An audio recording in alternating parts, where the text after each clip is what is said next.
En sommaire ce soir, polémique autour de la potabilité de l'eau fournie par la Somagep SA depuis quelques jours. Tout part d'une note d'information du comité syndical de la société. Fidèle à son engagement de soutenir les projets éducatifs, la Fondation Azalaï lance les travaux de réhabilitation et d'équipement de l'école fondamentale Misra 2 dans la commune 2 du district de Bamako. Le monde de la musique est endeuillé par la disparition d'un monument de la Kora, Toumani Diabaté. L'artiste a été inhumé ce samedi. Retour sur sa longue carrière dans un instant. Madame, monsieur, bonsoir. Impropre à la consommation, c'est ainsi que le comité syndical de la Société malienne de gestion de l'eau potable Somagep a qualifié cette semaine l'eau fournie dans les ménages, ce que les responsables de la société refutent catégoriquement. Un jeu d'affirmation démenti qui laisse les populations dans le brouillard. Reportage. Dans une correspondance datée du jeudi 10 juillet 2024, adressée au directeur général de la Somagep, le syndicat autonome de la Somagep tire la sonnette d'alarme sur la qualité de l'eau fournie à la population. Selon les termes de cette correspondance, le syndicat, soucieux de la qualité du service public, met en garde contre une situation qui ternit l'image de l'entreprise, la qualité de l'eau fournie. Plusieurs preuves ont été mentionnées par le syndicat autonome de la Société malienne de gestion de l'eau potable, SASO, dans sa note d'information adressée à sa hiérarchie. D'abord, le syndicat évoque les nombreuses plaintes des populations. Aussi, il s'appuie sur un rapport qui serait fourni par le laboratoire des eaux à la demande d'ECAP Sahel Mali, signifiant que l'eau du robinet n'est pas consommable. Dans un communiqué, hier vendredi 19 juillet 2024, la Somagep a catégoriquement rejeté ces accusations de son syndicat. Elle affirme que des analyses fréquentes sont effectuées par des laboratoires indépendants et accrédités. La Société malienne de gestion de l'eau potable explique la situation par les mauvaises pratiques des populations en cette période hivernale. Elle rassure que la qualité de l'eau fournie aux clients est potable et sans conséquence sur la santé. Il faut reconnaître que ces derniers temps, avec les premières pluies, la turbidité de l'eau du fleuve est très élevée, indique le chef du département de la communication de la Somagep SA. Comme vous le savez très bien, les populations jettent les ordures dans les caniveaux, qui sont déversés dans le fleuve. Cette pratique explique en partie cette situation, rappelle Abdul Karim Kone. Nous demandons aussi aux gens de voir les installations intérieures, parce que très souvent, elles sont la cause de ces colorations de l'eau. En tout cas, nous sommes vraiment clairs là-dessus. L'eau de la Somagep est une eau potable qui peut être consommée sans danger, martèle le chef de la communication de la dite structure. L'Association des consommateurs du Mali, ASCOMA, compte mener des actions après vérification des communiqués. Elle juge qu'elle exigera des sanctions si toutefois les faits sont confirmés après vérification. Nous avons décidé d'écrire au directeur général de la Somagep avec ampliation le ministre en charge de l'énergie de l'eau et le président de la CRE pour d'abord savoir la véracité de la lettre et du contenu. En tous les cas, quelle que soit la réponse, nous avons exigé d'abord la publication pure et simple de ce rapport. Les actions à mener dépendront de la réponse du directeur général. S'il s'avère que les informations contenues dans la lettre sont fausses, alors nous demanderons purement et simplement les sanctions conformément à l'impact que le consommateur vient de subir.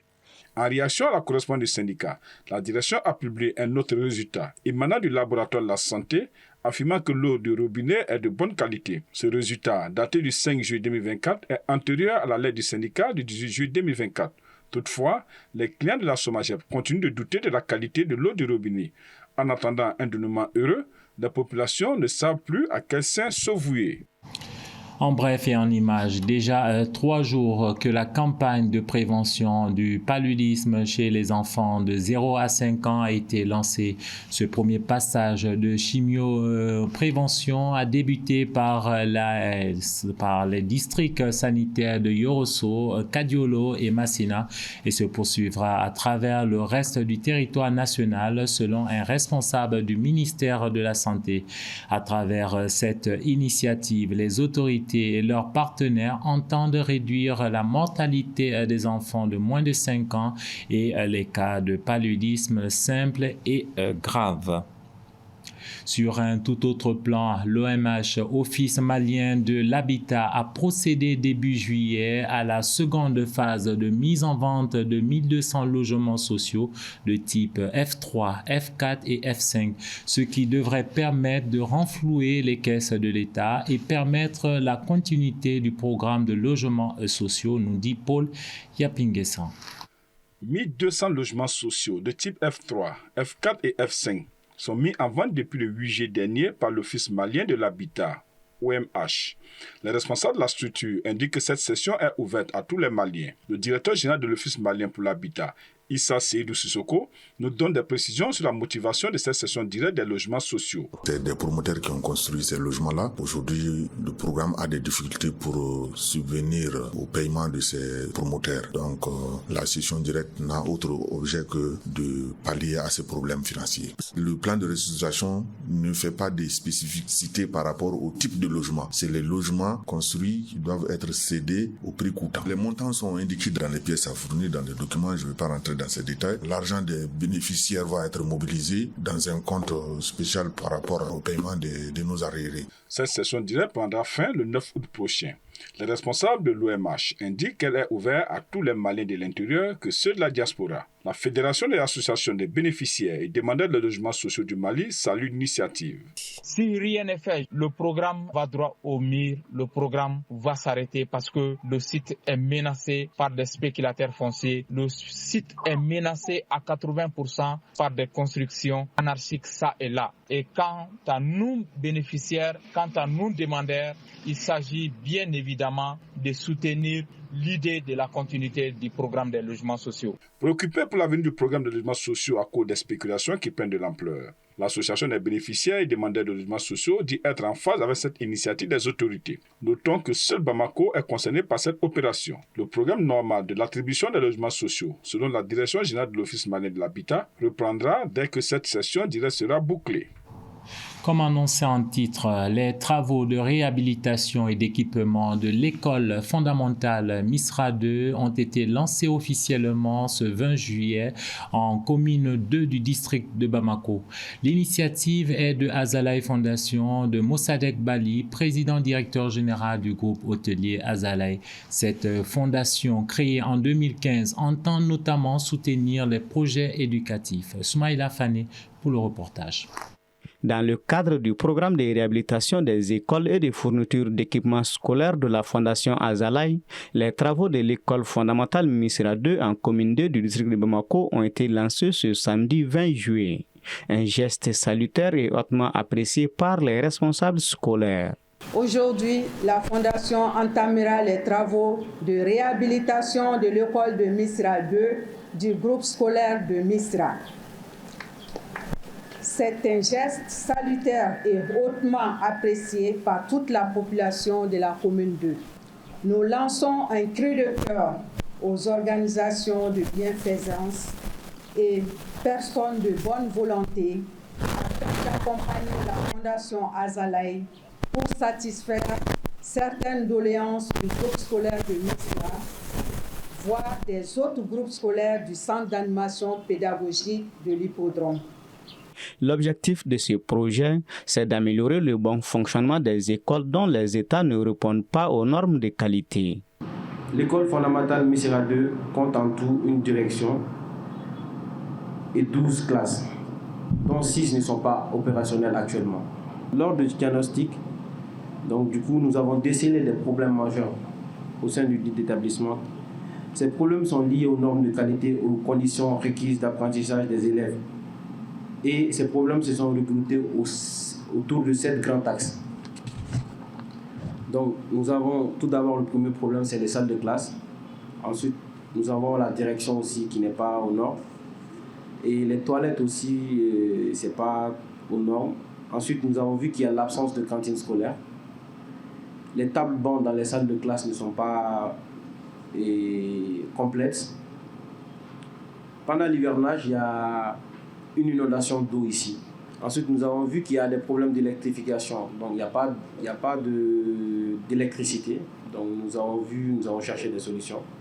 Ce projet de réhabilitation qui sera mis en œuvre par l'entreprise Fadibila Construction SARL sera réalisé sur une période de 60 jours allant de ce 20 juillet au 20 septembre prochain.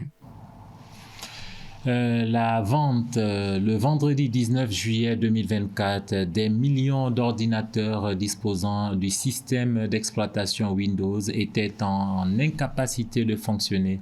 C'est un message d'erreur redouté par les utilisateurs de Windows qui a fait son apparition sur les écrans de millions de personnes à travers le monde. La panne massive a eu un impact sur les programmes de vol dans plusieurs aéroports et également sur la diffusion en direct de certains médias. Sans transition, décédé à Bamako hier vendredi 19 juillet à l'âge de 58 ans, le célèbre artiste Toumani Diabaté a été conduit à sa dernière demeure ce samedi après-midi. Il est considéré comme le maître incontesté de la kora, le meilleur de sa génération. Toumani Diabaté a remporté de nombreux prix dont 2 Grammy Awards. Retour sur l'immense carrière de ce monument.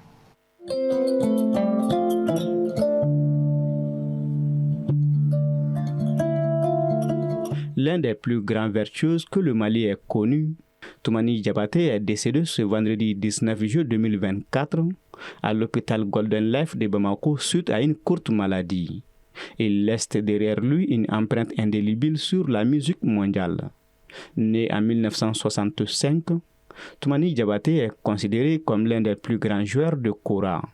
Il est le père du célèbre artiste Sidiki Diabaté et appartient à une famille où l'on est griot de père à fils, dans laquelle il représente la 71e génération. Dès l'âge de 5 ans, Toumani Diabaté a commencé à apprendre à jouer. À 13 ans, il participe à la biennale artistique et culturelle avec l'ensemble de Koulikoro, qui remporte le prix du meilleur orchestre traditionnel. Il rejoint alors l'ensemble instrumental national du Mali.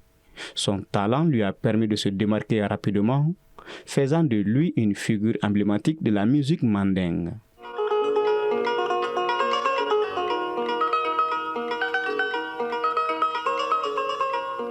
Au fil des décennies, Toumani Diabaté a conquis le monde avec sa musique. Son album Kaira, sorti en 1987, est considéré comme le premier enregistrement solo de kora. Il a collaboré avec de nombreux artistes internationaux, apportant une dimension universelle à son art. Parmi ses collaborateurs mémorables figure le feu Alfarga Touré, avec qui il a remporté 2 fois le Grammy Award.